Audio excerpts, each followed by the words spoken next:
Hello student, I am Professor Smita from the Department of Humanities and Social Sciences, and I am here to discuss epistemological aspects of research as part of research methodology.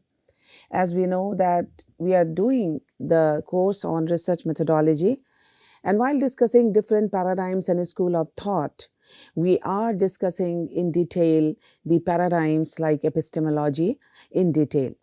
So what are the aspects? Well, epistemology is like asking, how do we know what we know? Because the research process is all about knowing things. It's all about understanding how researchers learn about the world. Epistemology, a branch of philosophy that deals with the nature, scope, and limitations of knowledge, explores questions such as what is knowledge? How do we acquire knowledge? What are the sources of knowledge? And what are the criteria for determining whether something is true or justified? So, research is nothing but the showcase of knowledge. It is based on your prior knowledge, expanding the existing knowledge in a new direction. In the context of research, epistemology influences how researchers approach acquiring knowledge and understanding the world. Epistemology influences research by shaping researchers' methods of inquiry, their understanding of knowledge, their interpretation of findings, and their overall research paradigm. Researchers' epistemological beliefs play a fundamental role in determining how they acquire, evaluate, and apply knowledge within their field of study. This is the branch of philosophy that deals with the study of knowledge and belief. It describes the ways knowledge about reality is acquired, understood, and utilized. This paradigm highlights the relationship between the inquirer and the known. What is recognized as knowledge? Epistemology is important because it helps to increase the researcher's level of confidence in their data. It influences how researchers approach, identify, and finding answers while conducting research.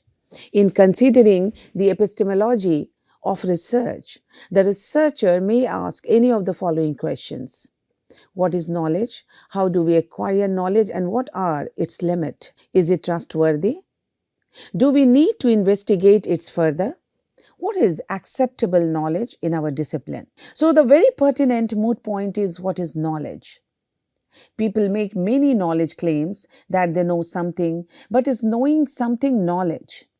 Epistemologists are particularly interested in clarifying what the so-called knowledge means and under what conditions we can claim that what we know is knowledge. Simply put, the existence of knowledge or what is knowledge. There has been much debate about what makes true knowledge in the literature on the philosophy of knowledge. However, a general consensus is that knowledge is justified through belief, that is the rational. However, certain questions arise. How about a true belief without appropriate justification? And is it a kind of knowledge? Pritchard argued 2018 that knowledge cannot just be true belief because people can make a true belief in many weird or inappropriate ways which cannot be regarded as knowledge. A research paradigm is defined as a set of common beliefs and agreements shared by researchers regarding how problem should be understood and addressed. Therefore, this is a specific way of perceiving the world, a worldview that shape how we seek answers to research questions. As Guba argued, a research paradigm is mainly characterized by its ontological, epistemological, and methodological dispositions. So, epistemological in a research as a branch of philosophy deals with the sources of knowledge. Specifically, epistemology is concerned with possibilities, nature, sources, and limitations of knowledge in the field of study. Alternatively, epistemology can be explained as the study of the criteria by which the researcher classifies what does and does not constitute the knowledge.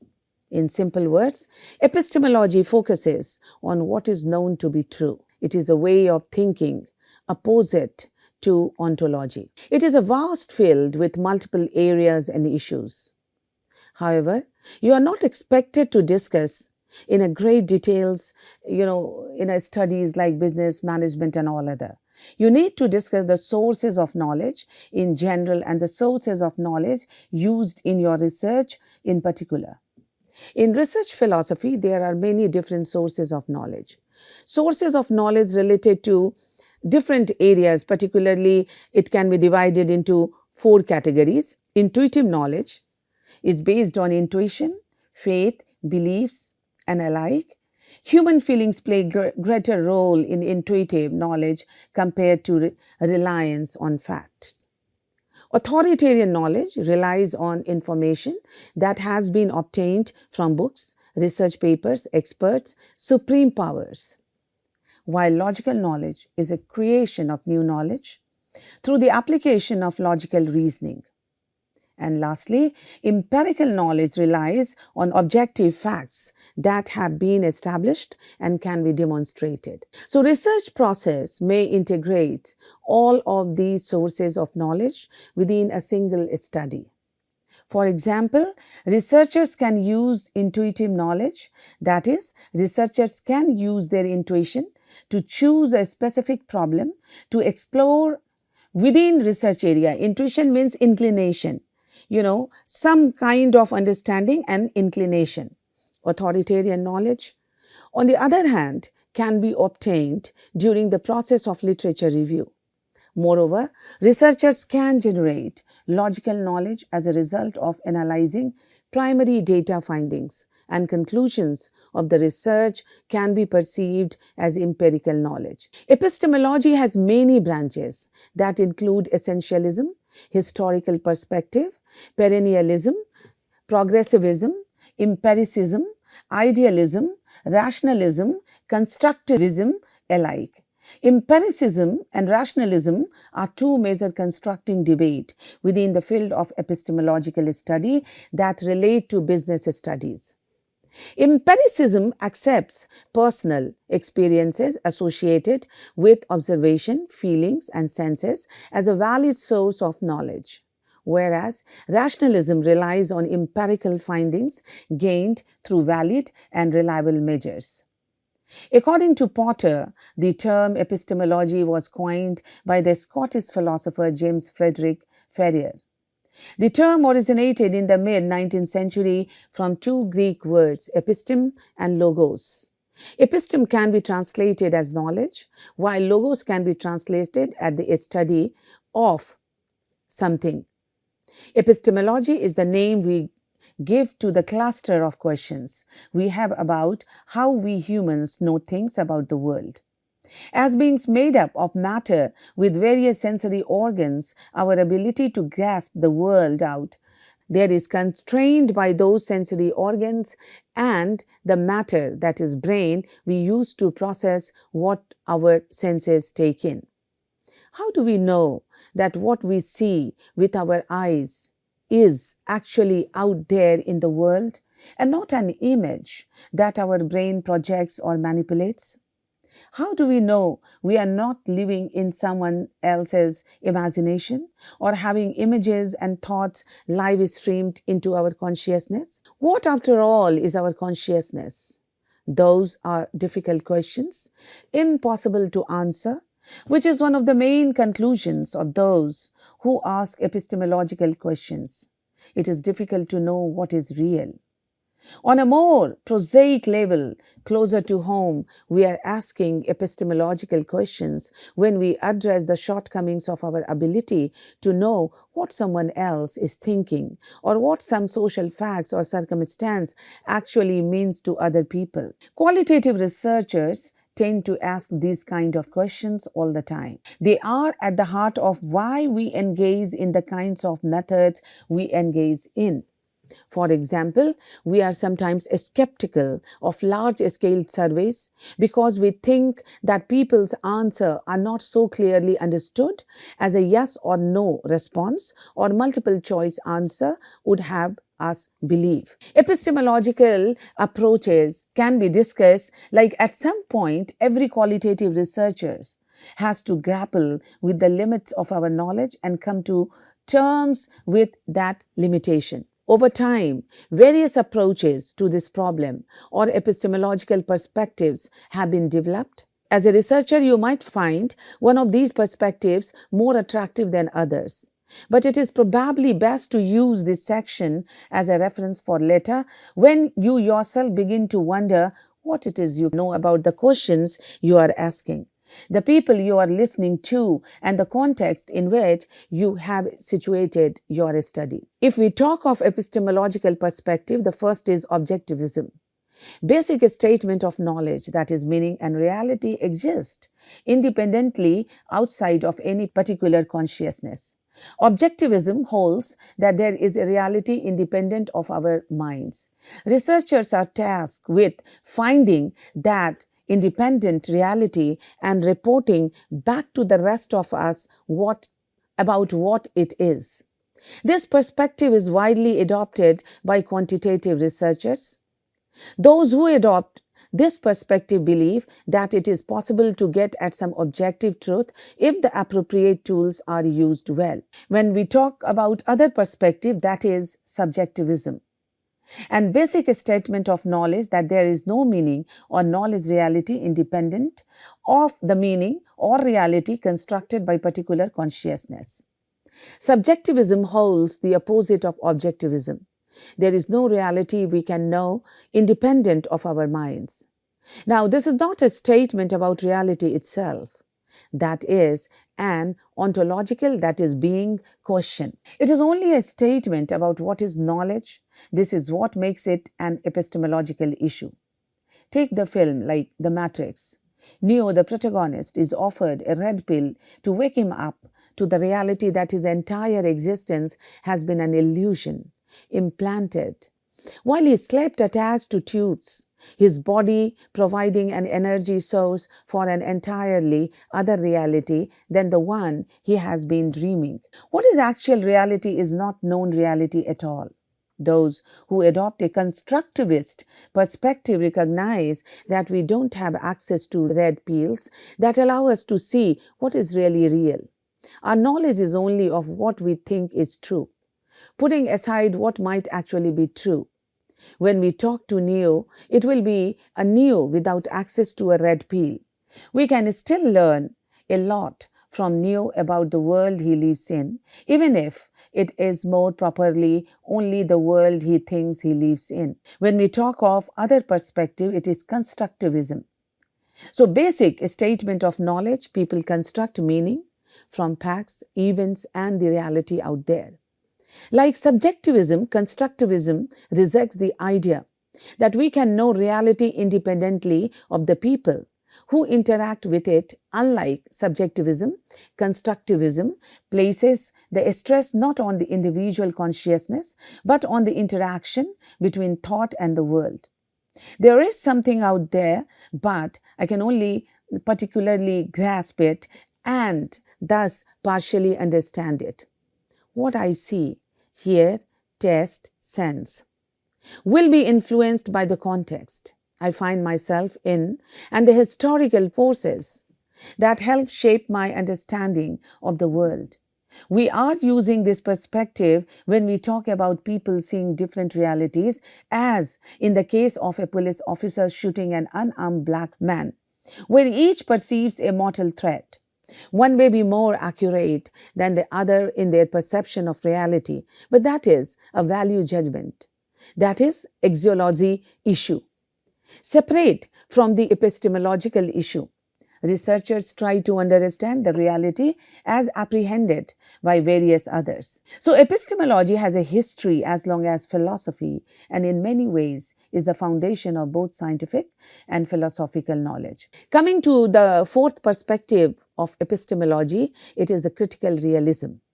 And how to define critical realism? It is the basic statement of knowledge. People cannot know reality.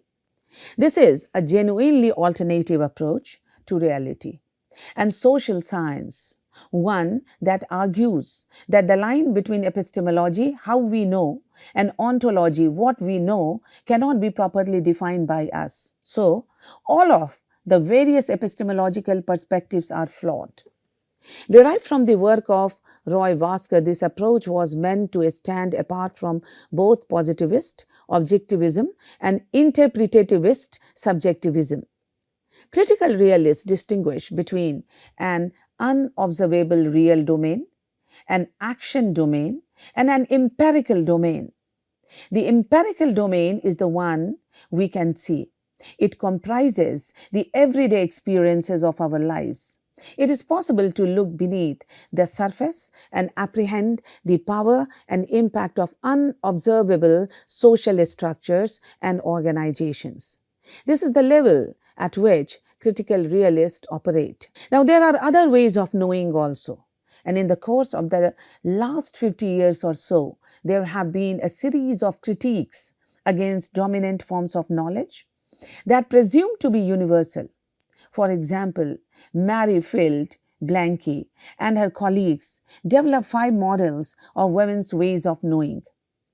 They are distinct from the ways that men know the world. This can be viewed as a particular instance of a standpoint theory developed by feminist philosophers in the 1970s and 1980s. Now, a standpoint theory posits that one's social location delimits one's understanding and experience of the world. This standpoint epistemology has been applied to various persons on the margins. Some phenomenological qualitative research can even be understood as capturing the epistemology of those with little power. First-generation college students, undocumented immigrants, indigenous persons, women alike. Theorists associated with this position include Patricia Hill Collins, also a pioneer of intersectionality theory, Donna Haraway, Sandra Harding, and Dorothy Smith, the originator of institutional ethnography. According to a standpoint epistemologist, a standpoint is a place from which persons view the world. This standpoint influences how the person socially construct the world. We see here the connection to the third epistemological perspective, Constructivism.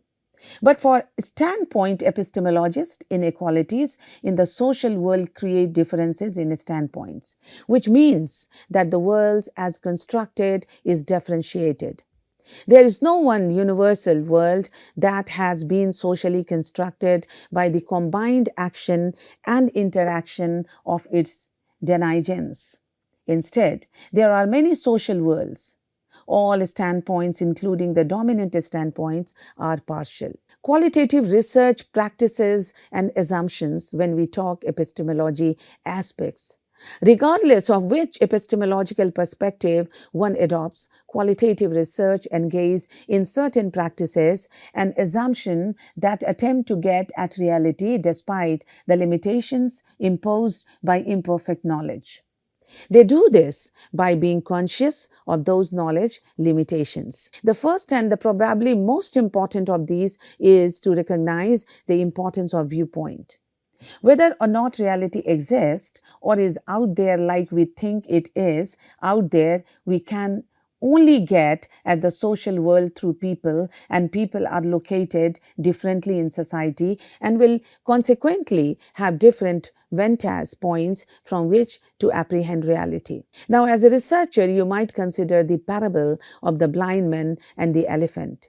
And see, this is the picture. All the blind men, they touch elephant and they assume. This parable originated in the Indian subcontinent and may be older than 500 CE when it is first appeared as part of a Buddhist text. The story goes like this, that several blind men come across an elephant for the first time. Having no reference for such a creature, they attempt to use their remaining senses to describe it. Each takes one part of the elephant.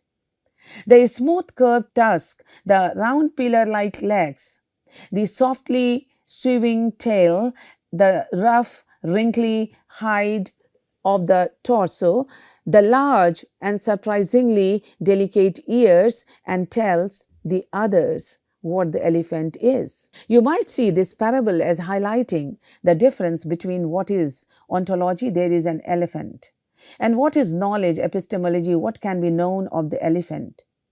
Because each man has his own context and his own vantage point, what each makes of the elephant is uniquely different. All descriptions are true and accurate, but none of them actually describe the elephant itself. The moral of the parable is usually presented as telling people not to take their own truth for the whole truth, to admit the limitations and fallibility of their own perceptions, and not to ignore other people's limited but accurate truth of a situation or an event. So qualitative researchers take the parable to hurt and build the lessons of their story into their research design.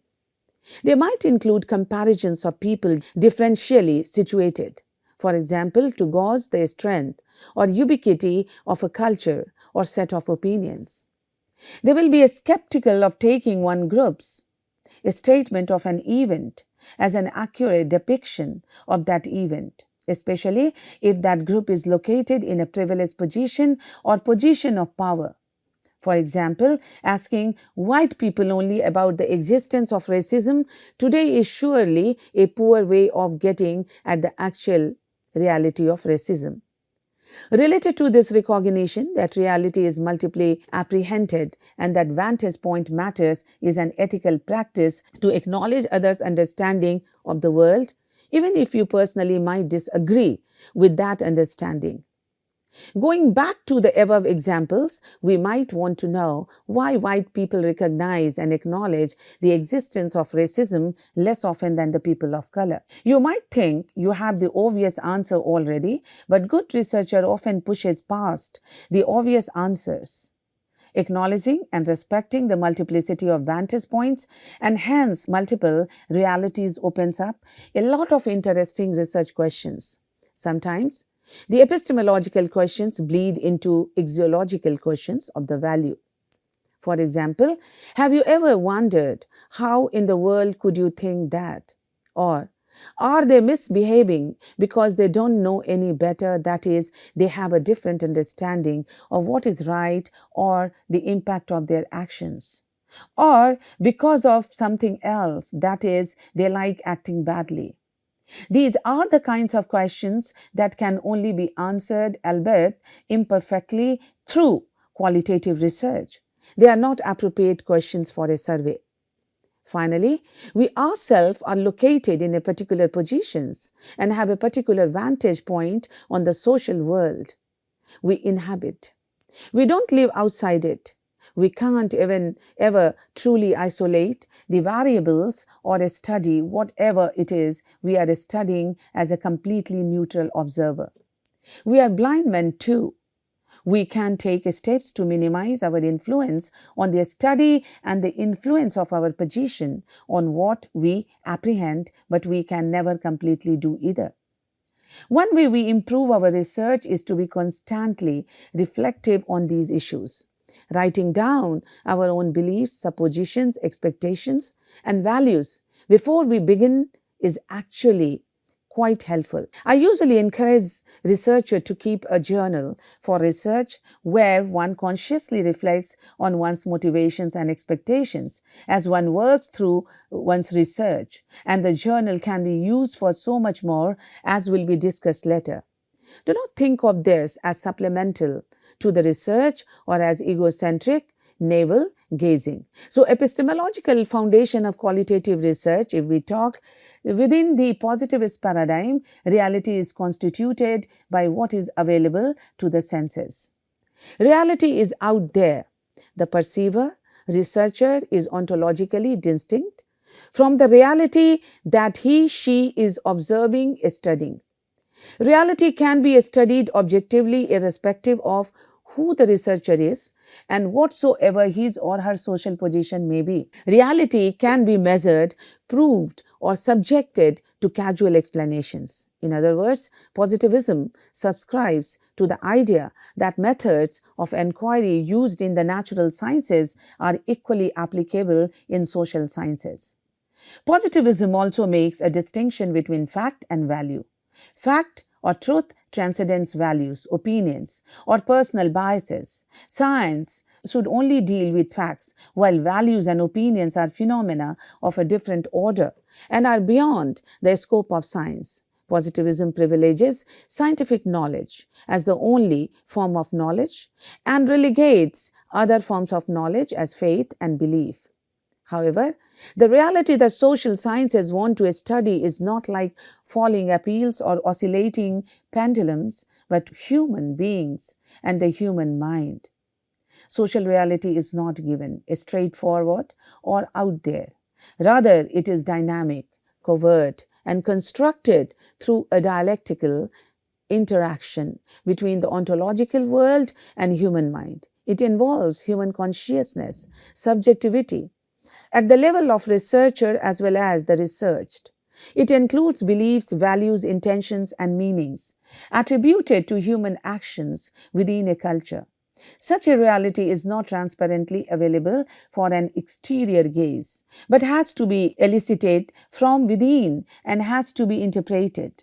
One cannot subject this reality to quantitative measurement or casual explanations and disapprove it. The individual whose behavior, meaning, and intentions are sought to be understood have to speak out and narrate so that the researcher can grasp the reality. Therefore, the use of language becomes an imperative. This raises the issue of intersubjectivity of the communication process between the narrator and the researcher, between the researcher and the audience to whom the research is presented.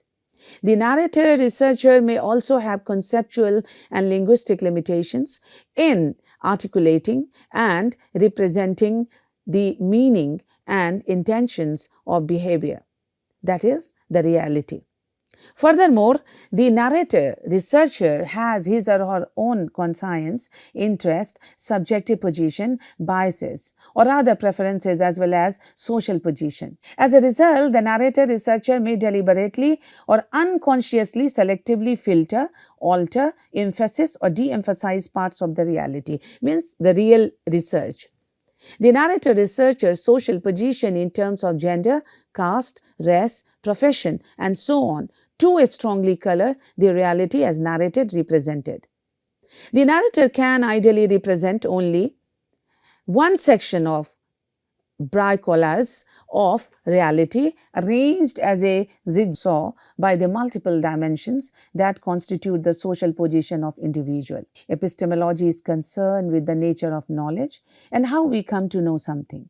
There are three common epistemologies. First, reality can be objectively known if you can measure it with the right tools. Secondly, reality can be partially known because it is created in the minds of the individual people. Third, reality is always changing, so it is impossible to fully comprehend at any given point of time. Epistemology is axiological in approach.